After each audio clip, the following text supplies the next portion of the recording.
I lived my entire life almost from the age of 7 with a terrible fear of ever getting cancer because I saw something that no young child should ever have to live through.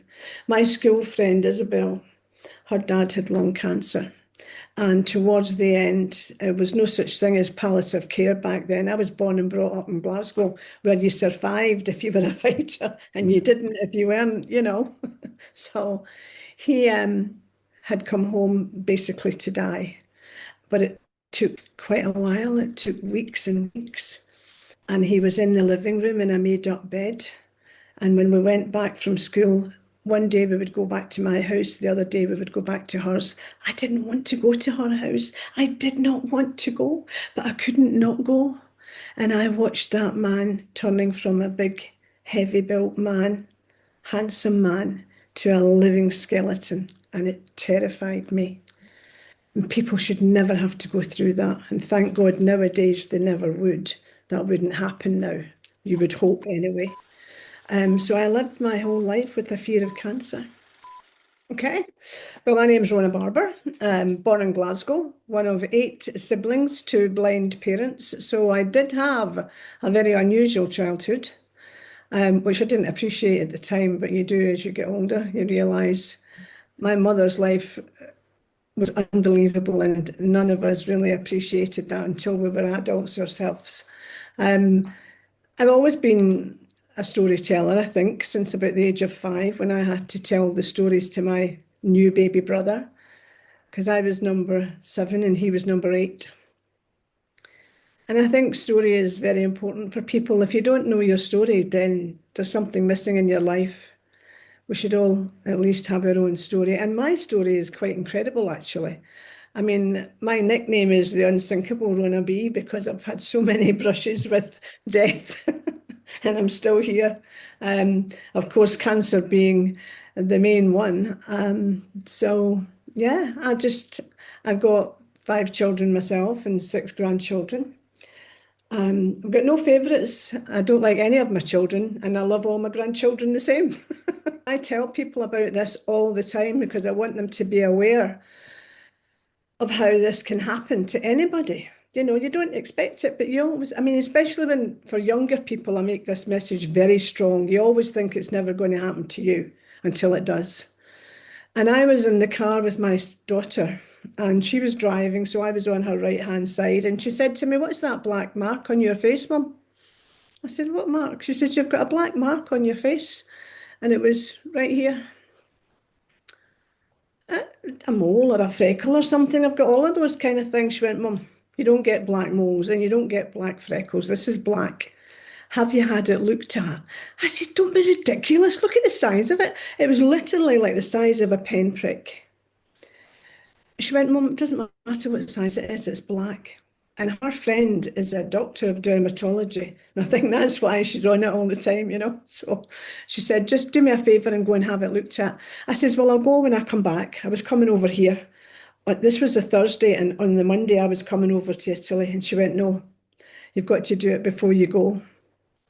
I said, "Right, Miss Bossy Boots." I said, "Okay, I'll go and get it looked at." To be honest, I had no intentions of going before I went away. She made an appointment for me for the very next morning, and I went to the dermatologist in Hale. She said, "To be honest, I don't know. I couldn't tell you if this is something to worry about, but I would certainly have it looked at because it's not normal to have black on your skin." Okay, I said, "Right," okay. And I went to get it looked at, and they were going to, well, they did take a little bit and sent it for a biopsy. And I had to wait till the news came back, and the news came back that it was melanoma. So that was a bit of a shock, obviously. And when the doctor told me what it was, and I knew before she told me because my daughter was parking her car when we went up to get the results. And when I walked into the doctor's office, she shut the door. Oh, I thought, this is bad news. And she told me, I said, "Before you tell me any more about it, can we hold on a few minutes till my daughter comes?" And she said, "Oh, I'm sorry, I didn't realise that your daughter was with you." So, of course, my daughter was very brave, put on a brave face. And I said, look, it's fine. It's tiny. It's just started. We'll fight it. Don't worry. She said, Mum, I'm more worried about this than you are. Little did she know that I was absolutely terrified. Because I was. It's pretty much, quite often, that's pretty much the one, melanoma is the real baddie. Anyway, I went along. They were initially going to just take it out with one of those little things that you would use to pierce your ears, tiny thing, just. But then Mr. Chandrakirti, who was the surgeon, looked at it and he said, I don't want to make a mess of this pretty face. I said, don't you be chatting me up, man. I'm spoken for. He said, no, really. He said, I'm going to cut a flap. I said, okay. So he got a pen and he started up here and he started to draw a line and it was going down and down and down. I said, whoa, where are you going? I says, it's up here. He says, I know, but he says, I'm going to pull it back. And it went right under my chin. You won't see the scarring because it's absolutely fabulous. You can't see it at all, hardly. And then he went across here as well. And I was like, oh my word. My face was cut all the way down here. It was awful, and I thought, dear Lord, I'm going to be frightening children and small dogs. It was near Christmas time and I was going to be sat across the table from my grandchildren. But my daughter's obviously had a word with them and said, Grandma's had a little thing done on her face, but don't mention it because she might be a wee bit embarrassed about it. And bless them, they never even batted an eye, I was sitting there like Dracula and they never even batted an eye. So anyway, that was it. Thank God they got it all and I was cured. 2 weeks off my 5 years.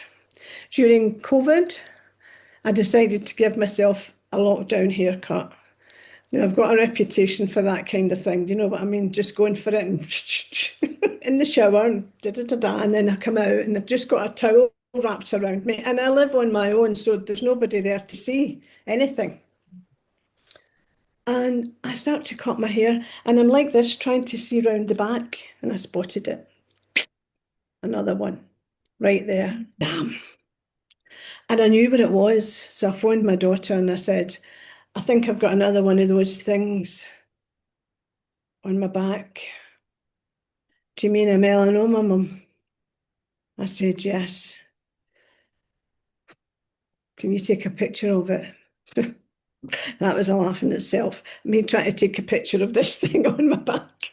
She was getting pictures of my backside and all sorts. But eventually, I sent enough of a picture for her to see it. And again, small, but not as small. During COVID, mind. So I go to this hospital quite near where I live, and it's like something out of a space age movie. They're all in hazmat suits, I can't see anything except their eyes. They've even got rubber things on their feet and gloves on and everything. Quite scary. I didn't get taken to an operating theatre. The hospital was completely empty. There was one woman on reception. They wouldn't let one of my daughters come in with me. She had to come back for me. She couldn't come into the hospital. And they take me through and it's all these wards are empty and it's just so spooky. And they take me in and they sit me on a gurney. I'm not even on a hospital bed. They sit me on a gurney and they operate on me there and then. And I've got a hole in my back like that. It's nothing. You can't, it's just, it's not very pretty, but who sees it? They've got to look at this. So that was it. That was me, my second melanoma. If you get told you've got cancer, the first thing you feel is the fear. It's a really scary, scary thing, especially if it's something like melanoma. But it's all doable. If you've got the right frame of mind and you're determined to fight it, you will.